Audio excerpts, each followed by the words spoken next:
I knew he ribbed a lot. So did Kurt Hennig. I never put over ribs, not because I was scared or anything like that. Think about what I'm about to say. First of all, I was always taught don't put over a rib. You know, a Dynamite kid actually walked up to me and says, he told me this one time. He says, you know, we ribbed you and stuff. You can't prove who's ribbing you if you're in the ring. You can't put, that's not cool. You got to catch people. Hmm. And they would do minor things to me. Nothing like Like what? cutting my suit of $800, the sleeves off, taking the Halliburton, chaining it to the ceiling, unlike they did other people. Red Rooster, excuse me. Not like that. They wouldn't do that to me. I remember them one time they cut my shirt sleeves off on the seam. It was perfect. I didn't care. I got it from the gym, whatnot, or stuff like that. But they always treated me good in the ring, and they liked me because I wasn't a stooge. Mm. Unlike other people, they didn't like a stooge, and they did things way worse.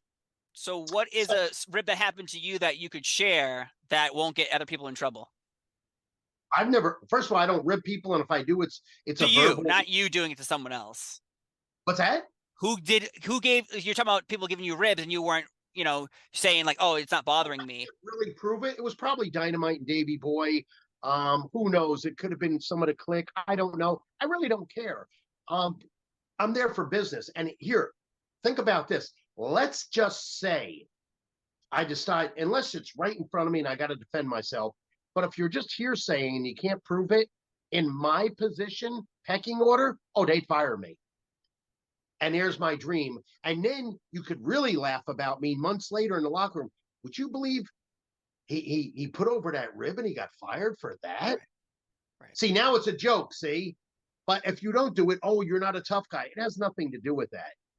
I mean, if you're going to try me, if I win or lose, I'll go for it. If you're going to go at me, I mean, I'm going to do something. I have to. Right. But words, and especially in today's society, words and shit like that, I got bigger fish to fry. I got bigger protein bars to eat. No, I'll tell you what a rib is, and I didn't mention it. I could say it now that he's passed, so he don't beat my ass because he took a bronze medal in the Judo Olympics. Is Bad News Brown, aka Alan Coolidge, from I think Calgary. I know Bad News Brown. What's that? I said I know who Bad News Brown is. Yeah, yeah, Okay, yeah. so we're wrestling in the Bahamas. This is when there's no caller ID. This is when there's dial phones. I don't know what possessed me to do this, and I was Jack Hart. Well, we're in the room we're only there for 2 days. I called his room between 8 and 9 in the morning, probably 6 times. And I went, wake up, Coleman, wake up, wake up, Coleman. And you could hear him, what? What are you saying? And he would hang up. And I must have did it 5 or 6 times in an hour. To this day, nobody knows about it. Wow. And I love it. Wake up, Coleman. Come on, wake up, Cole. Yes, man. And he go, what are you talking? Oh, wake up, Coleman. Click. That's I would click outstanding. him. He would click me. Never told him. And I always got along with Bad News Brown. I liked him. He's a pretty cool guy. Yeah, Pretty cool guy. Trained hard, worked hard.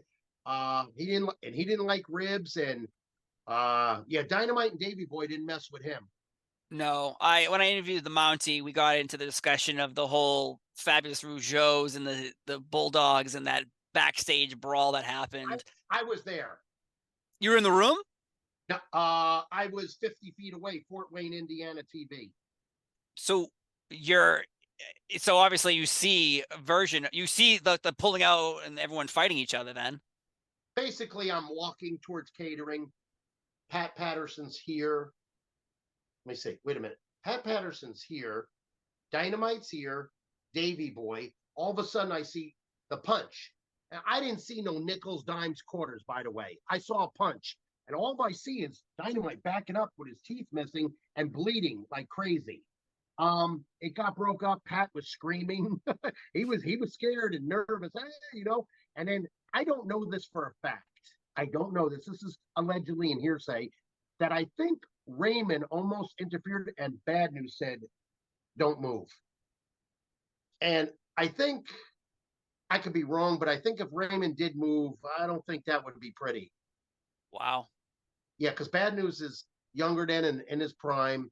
But I don't know that. That was a hearsay thing. The rest, I'm telling you, I saw it. Yeah, it was disturbing, and I'm going, oh my God, why? Can I get to catering, please?